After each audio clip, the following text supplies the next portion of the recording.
So your session at the conference is succeeding as a female leader in technology startups and automotive, but even more specifically, so this is obviously a very specific topic. Why was this the topic that you wanted to bring to the stage? There's one thing to come at it and just say, oh, this is awful. Here's all these terrible stories of these, women who were treated really badly. And we don't think, to be honest, that that's the real problem. And what are the different challenges that you see for tech startups? But I think actually I'm going to take it back to something you just said. It is about controlling our emotions in the workplace. A number of the techniques I'm going to talk about are how you do that, because we are not, biologically, we're not wired to be great at controlling our emotions. Right? So, one of the things I talk about is just simple techniques, for managing that. So one of the things that I'm actually going to suggest to people, especially when they're going into very emotional meetings, is to actually lead that. If you're worried about how emotional you're going to be on something, the number one thing you need to do is give yourself time.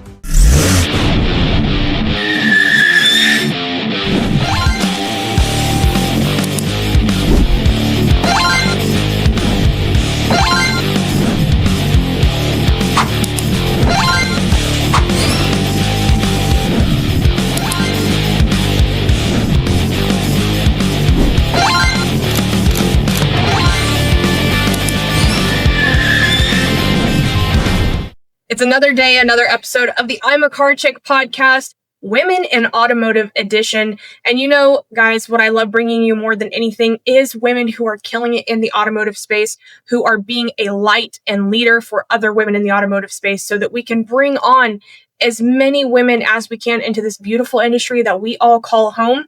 Today's guest is a speaker at the upcoming Women in Automotive Conference in August in Nashville. We had a little bit of a chance to talk ahead of time before we started recording, and I can't wait for you to meet her. So without further ado, please welcome Alison Burnham. Hi, Alison. Hi, Shasta. How are you today? Very good, thank you. Good. We had a little bit of a chance to talk about your session ahead of recording because it's a topic that I'm very passionate about, which is, succeeding as a female in this business. It's so important, and it's something that we don't get to see a lot because we're still so lopsided men to women in this industry. But before we dive into that, because I'm a little overly eager, tell us a little bit about you, how you got started in automotive, and what you're up to nowadays. Okay, great. So my background, I actually have a PhD in math. So I'm a mathematician as a background, so it may seem like an odd path in there. But I got my degree in statistics in the late 80s when the world was going crazy with things like design experiments and statistical process control, all the stuff coming over from Japan. So I actually started my career doing tutorials for people in automotive plants to learn how to use these Japanese statistical techniques, which actually, fun fact, the Japanese had learned from an American called Deming. Anyway, everything keeps going around, but they took it and made it into processes. And we did a lot of work back then teaching it to people. From there, I sort of went on to do a bunch of different things in my career. I've worked for loyalty programs. I worked also, fun fact, for the National Basketball Association at one point on a loyalty program. Worked in fashion, worked in a number of different financial industries. But I keep coming back to automotive, and the last 8 years I've spent in automotive. So before my current gig, I was working a company called RepairSmith, mobile auto repair, and currently working with a company called AutoUnify, where we're trying to actually provide a full unified API for speaking between software and DMS systems. And in all of these roles, I've always been like the technical person, the data person. So. I can relate to that heavily. I'm big on numbers and data. They call me I don't think it's PC anymore, but they call me the data Nazi around here just because I always take everything back to the numbers.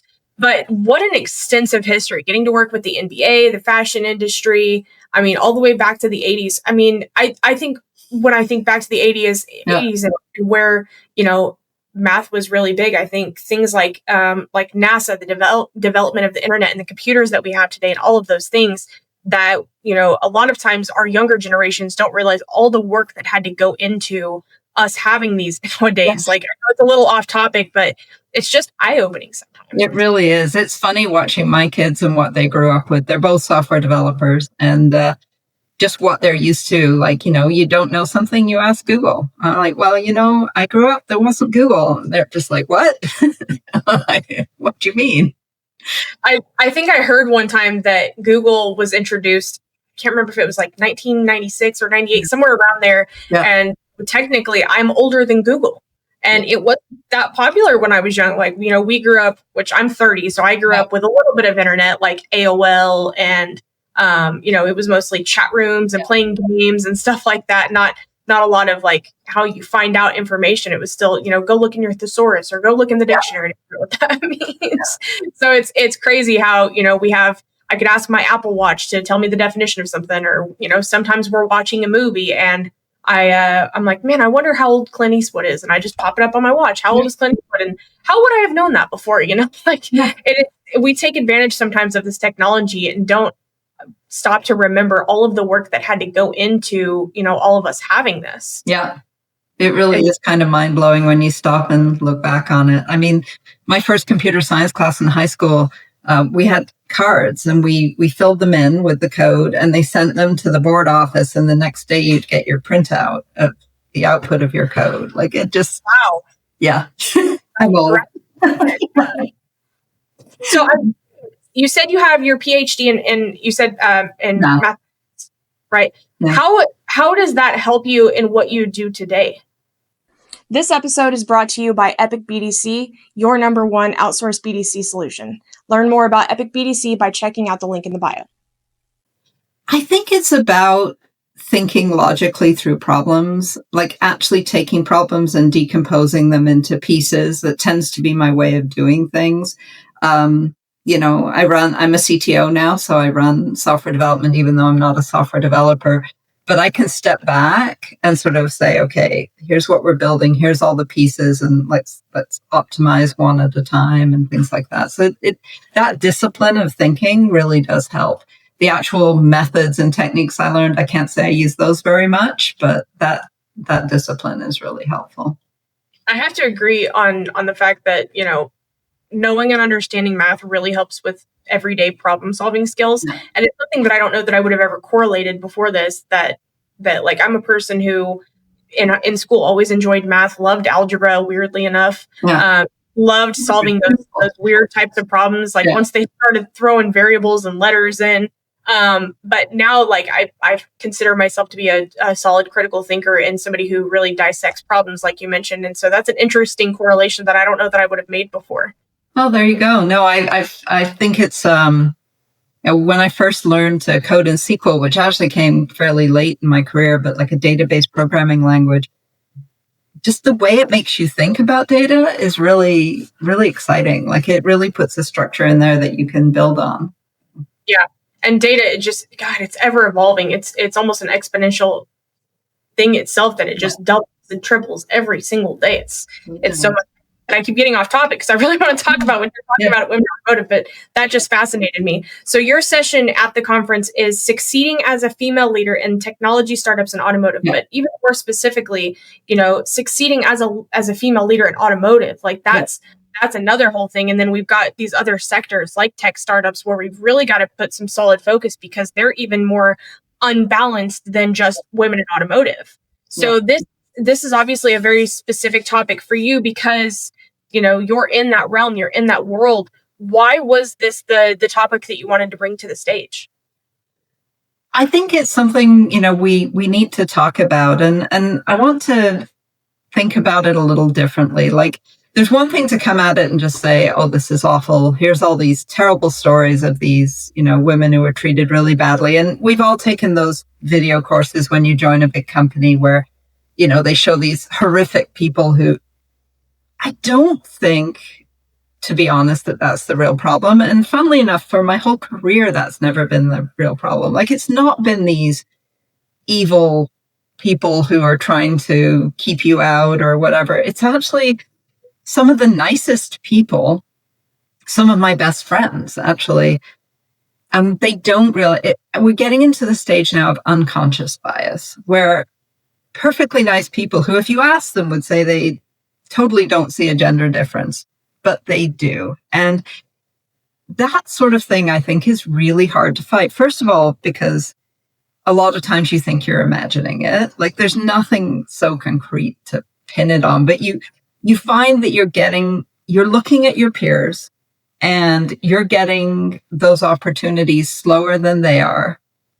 And you're looking at competency, you're looking at what you can deliver, and you're saying, I don't see that I'm behind them in that. In fact, in some cases, I feel I'm ahead of them, but they're getting the opportunities before me. And why is that? And what could I do to change that dynamic? Because it's not just, it's a lot of subtleties.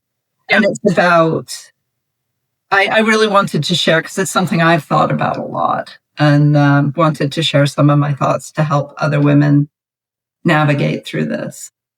I was talking to somebody yesterday about, I was at a conference recently, and we did like a little Women in Automotive event while we were there. And one of the questions that was asked that immediately just makes my blood boil was, how do you handle work-life balance? Yeah.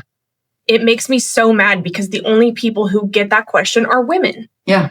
And I understand the premise of why they think it's a good question when they see a successful woman. I asked my husband last night, I'm not even joking about this, because that was a conversation I had yesterday. I asked my husband last night, how often did you know that there's a monthly newsletter where you can keep in touch with everything that I'm a Car Chick podcast is up to? There is. Check out the show notes below. And you can also follow us on all social media and stay in tune with whatever we're up to. Preface. Yeah. My husband has 2 kids. I have no kids of my own. Yeah. But I am a full-time step-parent. We have his pretty much full-time. Yeah. Preface. Yeah. So I asked him last night, I said, how often do you get asked about your work-life balance and how you do it all? And he's like, I've never been asked that question. Yeah. It's crazy. Wild. I get asked that all the time as a step-parent to your 2 children, and you as a father of 2 children who have them full-time. Like, that would be something I would be curious to ask you, like how you handle the balance of, and he's in law enforcement, so he works 12 days. And I'm like, of how you handle all this work plus all of this stuff. Like, it's astonishing to me that something as small as that, when someone thinks they're doing something good, like, being curious about, how you do it all, and also being curious for themselves, when in reality, like, it's not just women who have that, like men the same way. And so it's things, it's the subtleties, like you said, it's the super small things that it's not, well, you can't do that because you're a woman. That doesn't happen as much anymore. It's still out there. Yeah. But it's nowhere near as common as well, I can't promote this gal to a sales manager because she can't work on weekends or whatever else because she's got her kids, but you didn't even ask. Yeah. No, and it's funny. I feel like the next generation, so my kids are around your age, and I feel like for them, my son actually would be looking for work-life balance when he has kids. Like, he's going, and the more that happens, the more that just becomes the norm. Like, he and his fiance and my daughter and her fiance, all 4 of them are software engineers. So all 4 of them have good careers, and they're sort of talking about who's going to take time off and things like that. And they, I think as that happens more and more, but it's slower than we'd like. And it's definitely not quite there yet. It's wild where it starts. I mean, in other countries, it's completely equal, but we look, just here in America where, we'll say like maternity and paternity leave. Why are they not equal lengths? Yeah. Why are you not paying men for maternity leave like you're paying women? Like, I understand physically women need more time to recover, but why can the father not be at home for the same amount of time? So it's small things like that. And the conversation I was having yesterday was a little bit about pay equity. Yeah. And so the things that people don't realize that women get asked to do that men don't, like hair and makeup and clothing and all of the things that we have to invest in that men don't. So I was like, hey, this actually should probably swing the other way a little bit. But I don't even know where we start with that, like with ensuring that doesn't happen and that we get to keep growing and maintaining other women in the business to ensure that, this is a place that they're not just comfortable in, but thriving in. Yes. Yeah. I think that's the important part for sure. Yeah. I think there's a lot of, and the only people who can really help are other women, I think, who've been through it. And then, obviously I see Women in Automotive. It actually has a lot of male members who are supporters, which is great. I think you may need both, but you definitely need to be talking to other women who've been through it. So you can sort of ask, like, am I crazy? Or, could it be that the reason I'm so slow to develop over my career is because I'm female? And hearing that, it does have a factor. Like, it's something that you need to be conscious of, something you need to work on. No, it's not fair. Life is, my mother used to say that to me a lot as I was growing up. Life isn't fair. It's like, okay, but so it's not fair. So we need to work at tilting the stage back, Right. We'll make our own fair out of this. Yeah. Well, and it comes from a lot of, I think, not just self-advocacy, but advocacy for others, but also, how to say this delicately, not taking it too far. Like not losing your mind on your boss for something that he's actually in the right for just because it hurt your feelings or something along that line. And it's hard to say stuff like that because a lot of times we react that way when we feel we've been wronged, but we need to separate church and state emotions from business and take the feelings out of business. That's a whole other conversation. But I do want to put focus on, especially, I mean, we know that the hurdles that we have to jump as women in automotive, but then like you mentioned, we're even going to needle it down a little bit more in tech startups, like tech alone. And then we've got tech startups. And I mean, the more that we're getting narrowed down into this, that percentage of women in that industry is just getting smaller and smaller. And you've worked a lot with tech startups. What challenges are a little bit different in tech startups as there are to just the other women in automotive, like in we'll say women in a dealership or women in just an automotive agency? What are the different challenges that you see for tech startups? This episode is brought to you by SCP Agency, your one-stop shop for organic social media. Check them out by clicking the link in the show notes or visit scpagency.com. I don't know if it is all that different. I mean, there's a lot in the news right now about the tech bro culture, right? And, so that's very front and center, and it's definitely there. But automotive is pretty similar. It's less of a bro culture, but definitely still a very masculine environment.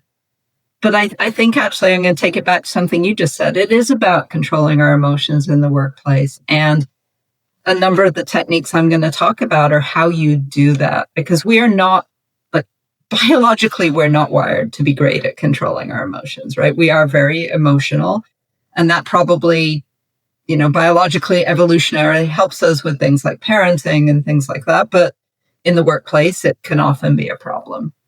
And how you show passion can be very different. So, one of the things I talk about is just simple techniques, like for managing that. So, one of the things that gets talked about in, women in the book that was written, Lean In, right? And I'm very much a leaner in. I was the kid who always had their hand up first. I'm always trying to get my word in. One of the things that I'm actually going to suggest to people, especially when they're going into very emotional meetings, is to actually lean back. And for me, that's actually counterintuitive. I'm not used to doing that. But if you're worried about how emotional you're going to be on something, the number one thing you need to do is give yourself time. So what I say to people is, I'm going into an emotional meeting. I know I'm going to be frustrated by things other people have said. They've already given me a bit of a preview. We already know we disagree.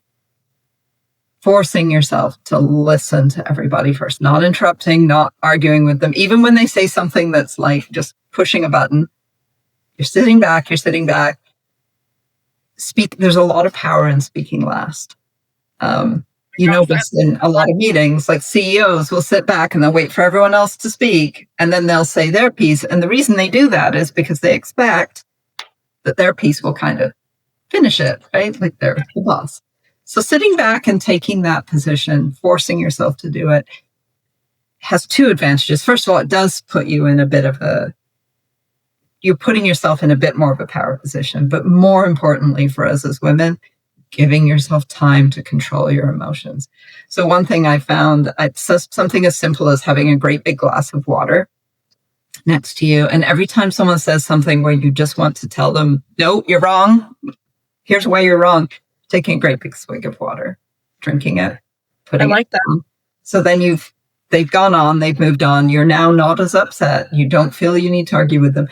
And then when it comes time for you to speak, you can address each of these points calmly, one at a time, looking in control. And that's the point, because then you look confident. You have time to lay out your argument.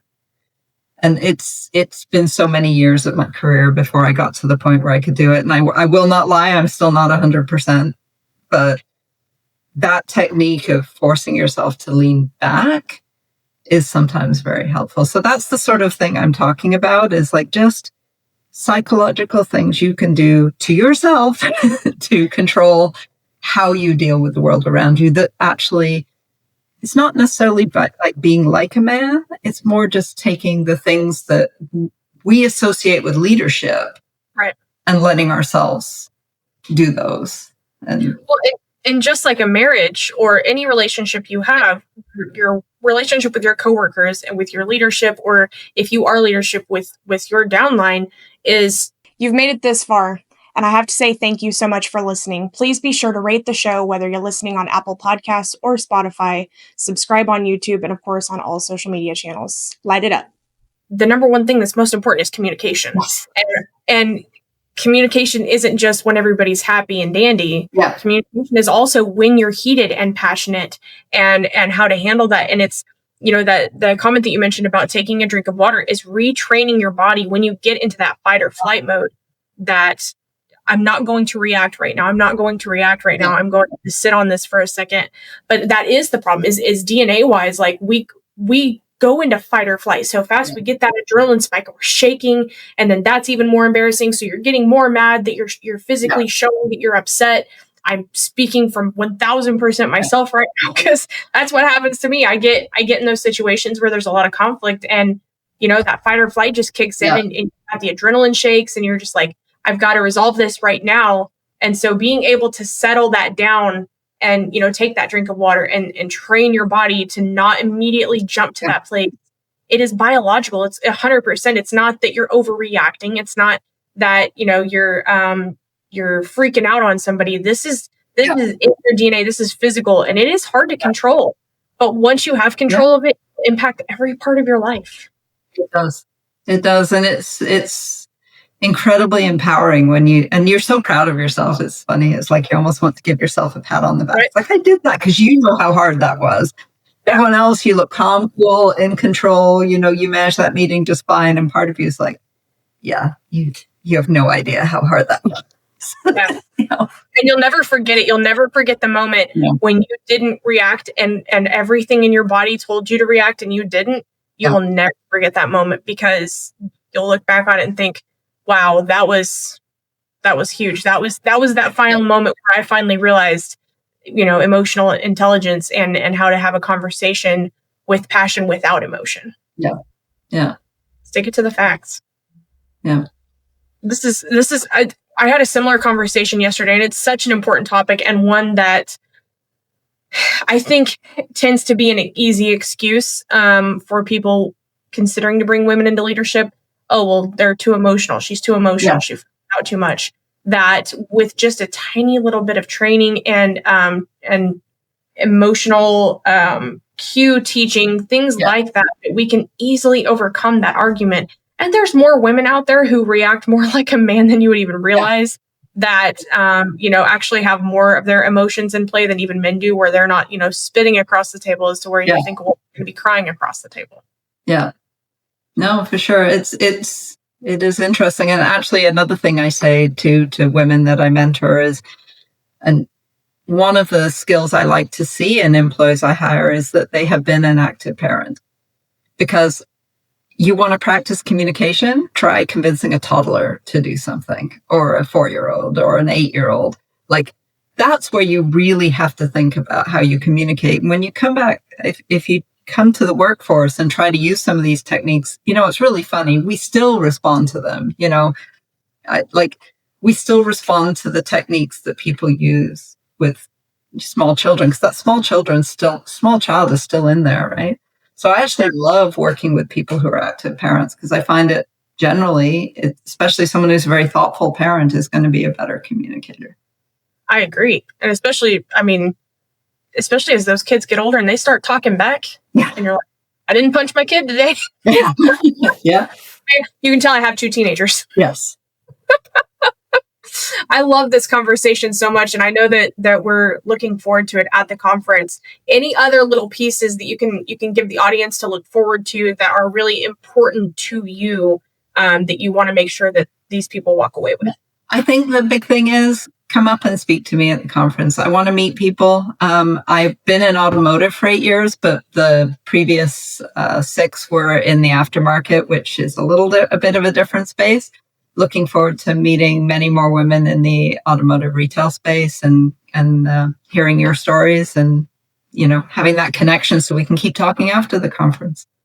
I love that. If anybody who's listening isn't able to attend the conference, what's the best way for them to connect with you? LinkedIn is very good, or reach out to me at my email. I believe that's available as well. It's Alison at AutoUnify. So, but LinkedIn is a great way to reach me.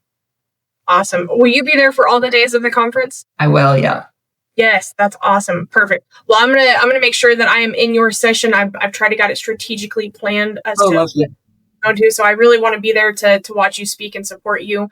Guys, if you haven't bought your ticket to Women in Automotive yet, they are still available. We're sitting, the date of recording, which I know is not the date this launches, is July 10th. So we still have close to 3.5, 4 weeks before this event. I want to make sure that you're there. So I'm giving you an exclusive code to save money on this event. Your code when you go to checkout with your ticket is CarChick25, all one word, CarChick25. That will save you some money on getting that ticket.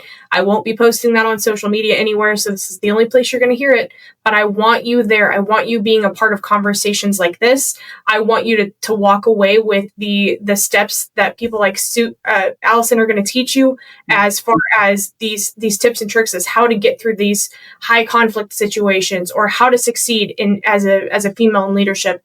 These are very important things that all of us can learn something from. Me, who's been in leadership for practically 10 years at this point, I am still learning every single day how to be better. So I promise you will have something that you take away from this. It is very important. So please be sure you're there, and make sure you connect with Alison on LinkedIn. Of course, all of her contact info is in the show notes. Connect with her, learn from her, and make sure that you see her session at Women in Automotive. Alison, thank you so much for being with us today. Thank you. It was a pleasure. Thanks, Shasta. Guys, we'll see you next time on the Next Time a Car Chick podcast.